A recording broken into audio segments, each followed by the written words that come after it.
നമസ്കാരം. Media vision വാർത്തകളിലേക്ക് സ്വാഗതം. ഉരുൾപൊട്ടലിൽ തകർന്ന വയനാട് നിവാസികൾക്ക് ഫണ്ട് സ്വരൂപിക്കാൻ 2 കർഷകർ മരച്ചീനിത്തോട്ടം നൽകി. നൊച്ചാട് പ്രവർത്തിക്കുന്ന ഹരിതവേദി GCC റിലീഫ് ട്രസ്റ്റ് കപ്പ ചലഞ്ച് നടത്തിയാണ് പണം സ്വരൂപിച്ചത്. ഉരുൾപൊട്ടലിൽ എല്ലാം നഷ്ടപ്പെട്ട വയനാട്ടിലെ മുണ്ടക്കൈ, ചൂരൽമല, പുഞ്ചിരിമറ്റം നിവാസികൾക്ക് പറ്റാവുന്നതെല്ലാം കൈയയച്ച് സഹായിക്കുകയാണ് സുമനസുകൾ. തങ്ങളുടെ തോട്ടത്തിലെ 2500 കിലോയോളം തൂക്കം വരുന്ന പാകമായ കപ്പയാണ് നൊച്ചാട്ടെയും മുയ്പോത്തെയും 2 കർഷകർ കൈമാറിയത്. നൊച്ചാട് പ്രദേശത്ത് ജീവകാരുണ്യ പ്രവർത്തനങ്ങളിൽ സജീവമായി ഇടപെടുന്ന ഹരിതവേദി GCC റിലീഫ് ട്രസ്റ്റ് ദുരിതാശ്വാസ ഫണ്ട് സമാഹരണത്തിന്റെ ഭാഗമായി സംഘടിപ്പിക്കുന്ന കപ്പ ചാലഞ്ച് തന്റെ ഭാര്യ സഹോദരനും മുസ്ലിം യൂത്ത് ലീഗ് നിയോജക മണ്ഡലം ട്രഷററുമായ KC മുഹമ്മദലിയിലൂടെ അറിഞ്ഞാണ് മുയ്പോത്ത് സ്വദേശി നെല്ലിയോട് പോയിൽ ഫൈസലും 1500 കിലോയോളം കപ്പ സംഭാവനയായി നൽകിയത്.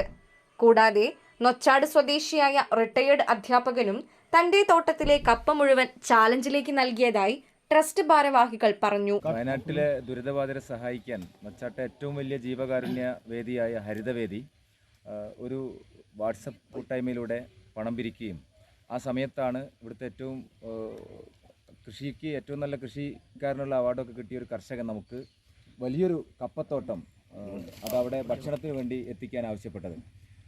അത് ഞങ്ങൾ ഒരു കപ്പ ചാലഞ്ചായി സംഘടിപ്പിക്കുകയാണ്. കപ്പ ചാലഞ്ച് 3 കിലോ കപ്പ 100 രൂപയ്ക്കാണ് കൊടുക്കുന്നത്. അതുപോലെ തന്നെ മറ്റൊരു കർഷകൻ കൂടി ഞങ്ങൾക്ക് കപ്പ തോട്ടം തന്നെ സമ്മാനിച്ചു. മുയ്പോത്തുള്ളൊരു സഹോദരൻ. ഈ 2 കർഷകരുടെ വലിയ 2 കപ്പത്തോട്ടത്തിലെ കപ്പയാണ് 2 ദിവസമായിട്ട് അത്യധ്വാനം ചെയ്ത ഹരിതവേദിയുടെ വളണ്ടിയേഴ്സ്. മികച്ച കർഷകരായ 2 പേരും മാതൃകാ കൃഷിക്ക് കൃഷിവകുപ്പിൽ നിന്ന് ഒട്ടേറെ അംഗീകാരം നേടിയവരാണ്. പറിച്ചെടുത്ത കപ്പകൾ ഹരിതവേദിയുടെ നേതൃത്വത്തിൽ സ്വാതന്ത്ര്യദിനത്തിൽ തെരുവിൽ വിൽക്കുകയും ചെയ്തു.